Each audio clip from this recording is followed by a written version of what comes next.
Is the rule of thirds in photography actually holding you back from creating stunning photos? Now, when anyone starts talking about composition, the rule of thirds is usually the first place to go to. And for those of you who don't know what the rule of thirds is, it's a series of lines that go across an image and form these grids. In doing this, we can split a photo into 3 horizontal sections and 3 vertical sections as well. Now, the rule of thirds first dates back to 1797, but these kind of principles date back long before then. And it can be found in today's cameras as commonly the grid that you see when you open your smartphone and you go to take a photo on something. Similarly, we can get it to overlay on our cameras as well. Now, why is it so popular? Because it works. And it's also really easy when you're just getting into photography to use the rule of thirds to create really good images. The idea of taking your subjects and placing them in the intersecting points on these lines helps to draw the eye to these different areas. And once you know this, you'll start to be able to spot it in other photos that you actually like. This can be taken in landscape photos where you may split between the foreground, midground, and the background between these 3 horizontal sections. Equally, when you're doing portraits, you may want to split this up into the vertical sections to move your subject away from the middle and actually over onto one of these vertical lines. Having intersecting points crossing through things that we like to look on and focus on, such as eyes in a portrait, work really well because that's where our eyes naturally want to look anyway. This can also be used in video where you look at interviews and you usually, instead of having these subjects in the middle, would place them off to the side on one of these lines, creating kind of a looking space or negative space on the other side where the other person of the interview would be. This rule of thirds would then be flipped for the other person present in the interview, who would be on the opposite side of that vertical column, leaving the negative space on that side, creating a conversation. It's a really useful tool for us, but is it holding us back? Because it's not the only compositional tool we have in our pocket as creatives. Now, why it can become a trap is because you get too used to shooting with just that way of composition in your head, that when you're going out there and taking photos, you're not thinking about some other techniques and some other things you could bring in to either advance the rule of thirds or throw it out the window completely and try something different. This is where you're going to start to get more unique photos come out, and where your style itself may evolve from just taking basic photos into something that's a bit more unique to you. So if this sounds like you, keep watching and let's go over some ways how you can make your photos more interesting and expand beyond just the rule of thirds. And at the very end, I'll show you a quick tip on how you can do this in Lightroom really easily as well to tweak and crop your compositions. Remember that the purpose of composition is to pull your viewer's eye through the photo to see the bit that they want to see. Now, whether that is you just diverting them straight to where you want them or to take them on a journey, composition is the tool that will help them get there, and it's what really makes a great photo. That when a person views it, they're looking at exactly what you want them to look at, which is going to be your subject. Pulling your viewer on a journey for your photo works really well if you have a lot more interesting aspects to your image that you want to see the multiple things but end still in one place. The golden spiral is a great way to start with this because it's built on those rule of thirds still, so you can take the same sort of principles, but you've just got to take your subject and pop it where the end of that spiral is. And where the line rolls through the image, try and put some more interesting points along there to help guide the viewer's eye into that. You'll see in this example here that the leaf, the image, just sits over the top of that golden spiral at the very end of it with a little bit of a curve from the web. But that leaf is also a different color. It's a contrasting color to the rest of the image, and color is another way that you can put some interest into your compositions. The next one then is to use the golden triangles, and this is quite a fun one, and it's again a great way of breaking away from the rule of thirds. This splits our frame into a series of triangles, and then similar to everything else, it's about placing things along that line that draw interest through the photo.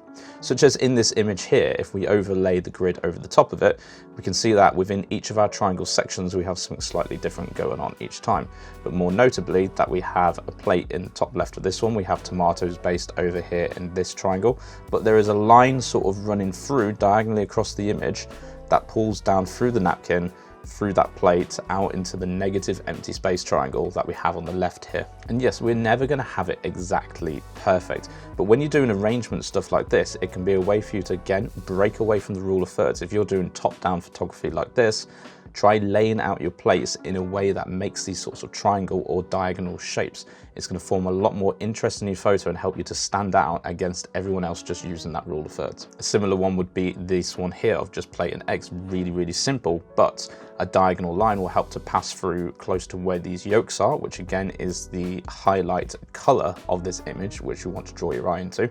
But the fork is actually based on another line, and the line of that fork forms the triangle again up to the yolk. A good way to practice all of these is simply to print off these types of guides and actually do this type of top-down photography. It's just about training your eye to be able to see these things, so when you look through your camera, You're not always stuck seeing the rule of thirds, but you can flip your own image in your mind to see these different types of compositional tools. So print off a copy of the golden triangles, lay it out next to you, take some plates, take some food, take some cups, take anything, and try and lay it out in that design and take some photos of it. This will really help to get your eye used to seeing these different types of styles. So now's a good time to say, if you're finding value in this, please do subscribe. Otherwise, what are your favorite compositional tools to use, or what do you struggle with and want to learn more about? Let me know in the comments below. I'd love to hear from you. If you are stuck with composition and you want to learn a bit more about this, I can really recommend this book here. So this is one that I have sat on my shelf, which is Mastering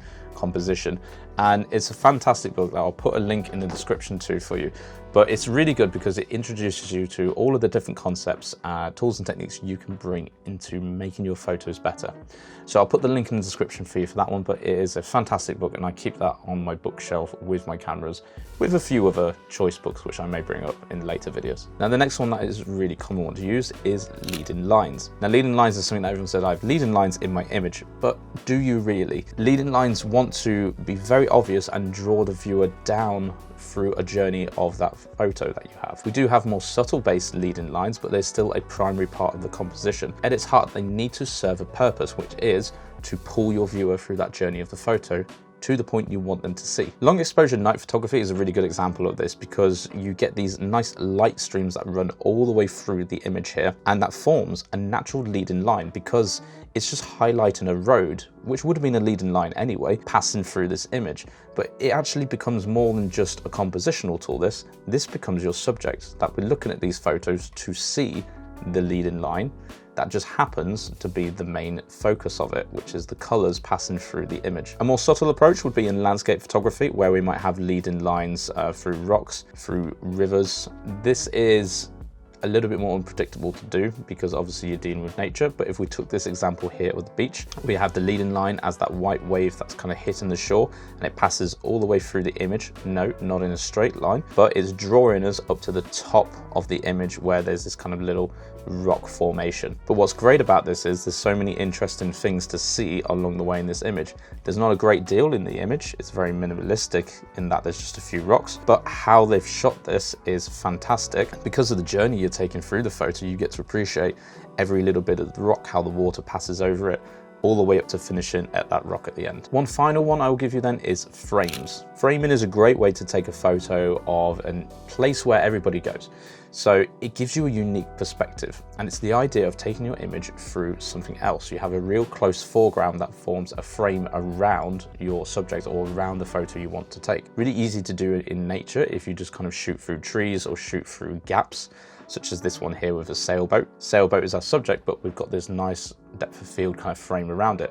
So if you've stayed all the way to the end of the video, thank you very much, and I will reward you with a tip in Lightroom on how we can do this. When you come into any photo here, if you go up to the crop tool in the top corner, you can see I've already done a little bit of a crop on this image. But when you come up to this crop tool here, you'll be presented with your rule of thirds.